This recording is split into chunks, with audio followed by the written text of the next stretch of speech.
Hello, mate. Hey, mate, you alright? Officer, what are you up to? What are you up to?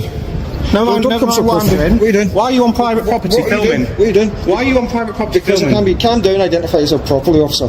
Sorry? Why have you got hold of me? Why have you got hold of me? I don't know who you are. Let go of me. You don't need to know who I am. Filming. From the outset, the officer places a hand on the auditor's arm, an action that raises concerns about the appropriate use of authority. Under legal standards, police force is permitted only when necessary to prevent an offense or carry out a lawful arrest, neither of which appears to apply in this context. Since no arrest or investigation is underway, the action could be seen as unnecessary and sets a tone of tension and overreach before the dialogue even begins. Property. What's the crime? You're on private property. What's the crime? Right. Let me put that down. Yeah, are you doing something stupid right now? I'm not doing anything stupid. What are you doing? You've just grabbed hold of me, officer. Yeah. You've already I don't crossed know the who line. you are. No, So behave I yourself. haven't. You don't need to know who I am. Put your camera down. What crime do you suspect me of committing? You're on private property. What crime do you suspect me of filming committing? on private council property. I am. What so I want to crime? know why you're doing that. You don't need to know why. Well, you're trespassing. Right. Trespass by itself is generally a civil matter rather than a criminal offense, except in specific cases such as aggravated trespass, which involves particular actions or intent. Here, the officer appears to treat trespass as a criminal issue to justify intervening or removing the auditor.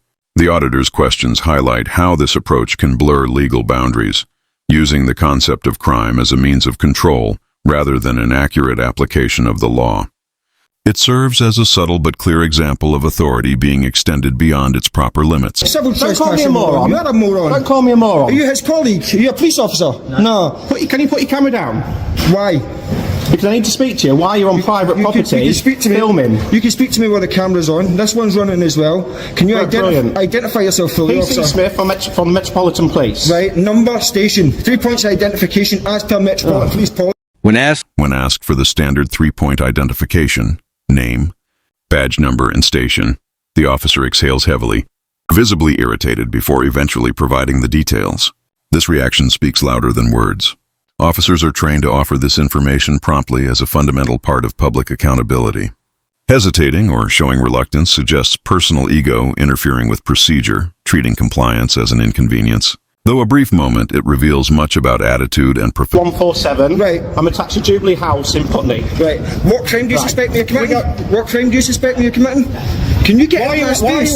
Why are you on private property filming? I'm not on private property. It is open to the public. This is where you made a massive mistake, officer. You're okay? Security. I am very familiar. You're filming. I am filming. I'm doing it very openly because I want to. You've just come out of this building and grabbed a hold of me, officer. You need to be very careful how you move next. I will say whatever I want to you because you have literally just come out of this building and grabbed a hold of me, sir. Calm yourself down. No, you calm yourself down. You're the one that's came out and assaulted me. Do you understand? You put your hands on me. That is an assault and battery. Of course you've assaulted me. You've came out of this building and put your hands on me, sir. That is assault and battery. I am going to have you in front of professional standards so fast your head is going to spin. Do you understand that? All right. I am well acquainted in what I can do. I don't need to tell you nothing, okay? So I think you need to wind your neck in and get back in your little office, mate, before you mess up even further, because you've already crossed the line, pal. Right, don't shout at me. I will say whatever I feel like. Don't threaten me. Don't tell me what to do. I didn't threaten you. I told you to go back in your little office and do your job properly and learn the law. Don't worry about what I'm doing. Telling me that trespass is a crime, you moron. You don't know what you're talking about. Stop calling me a moron. Because you are a moron. Right. What, is trespass is a crime? I think you need to get on your radio and get some backup, pal, because you don't know what you're talking about. You need to get someone that does know what they're talking about, you fool. Absolute moron. Come and put your hands on a member of the public. How dare you? Think you got a little badge, you've got some sort of power? No, calm yourself down, you just put your hands on me. You have just come out of this building, put your hands on me, you fool. No one assaulted anyone, no one touched their hands on anyone, but you've just assaulted me. You've messed up to the next degree. The rear gates. You're going to get educated today, officer. Big time. Islington Council offices on Laycock Street. Yeah, didn't expect this, did you? Why are you getting close to me? I think you need to back up, mate. You've already crossed the line. What is your problem? You've just come out of a building and grabbed hold of me. You grabbed hold of me. You're a police officer. What is an assault? What is an assault? You're a police officer. What is an assault? What is an assault officer? What is a battery officer? You know full well I'm right. Notice the silence in this moment. Moments earlier, the officer physically touched the auditor, an action that could be considered assault. When asked to explain or define such offenses, the officer remains quiet. This deliberate silence avoids acknowledging potentially unlawful behavior and sidesteps any risk of self-incrimination. It illustrates how some officers evade accountability not through debate, but by simply refusing to engage with the facts before. Came out of the building, grabbed hold of me, guys. So would you like to tell me what you're doing here? I don't need to explain nothing to you. You need to learn your job, pal. Alright? You don't know what you're doing. You're a liability to the public. That's what you are. So wait until your colleagues get here. They're going to educate you, and you're going to do what's called the walk of shame, pal. I guarantee it. I guarantee you that. You've already assaulted me, so I've got you on that. What is an assault? What is an assault? Go on, define an assault since you're a police officer. You just messed up, ladies and gentlemen. He keeps scurrying away, trying to hide, because he knows he's messed up. So what is I'm not really interested. I'm not really interested in talking to you. Okay. All right, you're the wrong type of police officer that we should have in the police force. Okay, you're the sort of person that gets people hurt because you come out and you act on impulse and you don't take stock of a situation. All right, you came out, you grabbed hold of me. You commit. It's on camera. Don't lie. You know, lying is a sackable offence under the Met's disciplinary procedures. The auditor is justified in challenging the officer's denial of contact, especially with clear video evidence that leaves no room for dispute. Metropolitan Police standards make honesty non-negotiable, and providing false statements on duty is considered serious misconduct, not mere poor conduct. Within the Met, lying while on duty can trigger disciplinary action severe enough to end a career. This underscores that truthfulness is an essential obligation for anyone wearing the... I guarantee you that. Because you're going to realise very, very soon how much you've messed up today. I guarantee you that. You've cost the taxpayers money, and you're going to find yourself in a disciplinary. Sorry, my love. Yeah, no, he's fine to come in. That's fine. That's fine, because we've got a call. No, he's fine. Everything's fine. Fine. That's fine. It's fine now. Sorry, excuse me, officers. Just two things. Can I get the CAD number, please? Yeah, it's 02. 02? Of today's date. Of today's date.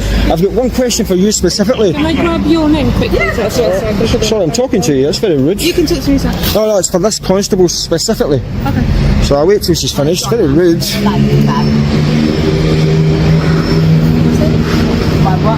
You're sending something. I can't even give my information. Okay, just done that. I also want to make a complaint as well Against? Yeah. for an assault that took place. That's fine, okay. So my question for you is, do you regularly disobey orders from your commanding officers? Well, I'm not going to answer that question. Okay, you see this flag, you know it's banned. Next, the auditor notices the officer wearing a badge that the Met has formally banned. This is more than a technical violation. The badge carries historical associations that are deeply offensive to many, particularly communities affected by prejudice and injustice. Displaying it while in uniform sends a troubling message, signaling disregard for standards designed to maintain public trust. For a police force committed to fairness, this is not merely inappropriate, it is a clear breach of respect. No, yous are here now, so I can make a complaint with you guys. What's your complaint, sir? I've been assaulted Okay, when? about half an hour ago. Out here? Yeah. By who? I don't know, a man pretending to be a police officer. Did you get any shoulder numbers? I got his ID, yeah. But he's in this building, you can go and investigate and go and get him out and speak to him about it. I can give him at a later date. I'll give you an email address. Details now? Not at this moment in time, no, I don't need to. Well, we'll go now and check some CCTV. Yeah, I've got camera footage here. Okay. Do you have an email address I can contact you to get that camera? Of course, yeah. Yeah? I would like that officer to remove the defaced flag though. It is the 80th anniversary of D-Day as well, so I find it even more offensive that she's flaunting that. What's your email address? Considering Sir Matt Rowley banned them throughout the Metropolitan Police Force, I think it's outrageous that officers think they can disobey direct orders from their superiors. So, one second. Sorry, can you remove that please? It's very offensive. Can you ask her to remove that? You're a detective constable. Are you ranking here? Are you the ranking officer here? We're all the same rank. We're all constables. Right, okay. Can you not ask her to remove that? 80th anniversary of D-Day, she's wearing a defaced flag that's been banned. Are you not willing to give any details other than that email? I don't, not at this moment in time, no. Contact me by email, I'll provide it at a later time. I'll contact you by email. And how did he assault you? He came out and he grabbed hold of me. I asked him several times to let go, eventually let go, then he grabbed hold of me again, and kept hold of me, and I had to ask him to let go again. Okay. And you have footage you're willing to send, yeah? I do have footage, If I send you a link, that'll be okay? I'll provide that, yeah. No worries. You need to go and ascertain his details and Yeah, I'm going to go and ask for report him. He's pretending to be a police officer because he could be impersonating a police officer as well. He doesn't know any law or anything, so who knows? Short male, white male, maybe about 5'8", 5'9". He had blue jeans on, pair of trainers. He had, I think it was a sort of tannish, sort of greenish t-shirt on. Short hair. Your name? How did he identify himself? He showed me a badge. He did tell me his name. I don't recall it. He told me a number. I don't recall that. And he said he was attached to somewhere outside, out Putney Way or something like that. Okay. Well, we'll try and have a look at some CCTV, okay? Okay. Right. Again, I was stood, just for your reference, I was stood about here. I'd walking down here, he'd come out this door, he was speaking to some people here, and then he came out and grabbed hold of me, which is assault and battery. Do you have CCTV that you can... I do, yeah. Do you mind if you just Where are we at?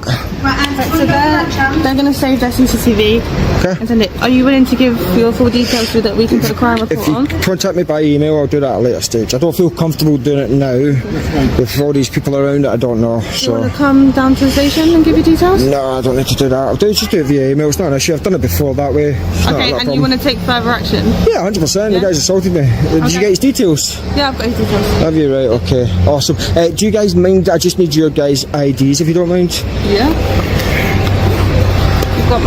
When asked for proper identification, the same officer wearing the band badge provides only her shoulder number, bypassing the full identification process required by the Met. She even seems prepared to walk away, suggesting the auditor submit the report online. Fortunately, another officer stepped in and filed the report immediately. Her behavior comes across as dismissive and unprofessional, prioritizing personal pride over public service. For someone in a role founded on public trust, this represents a significant... Short number's 5344. What station are you attached to? It's Windsor Station. Okay. Your colleagues don't have an issue with it. What have you got an ego for?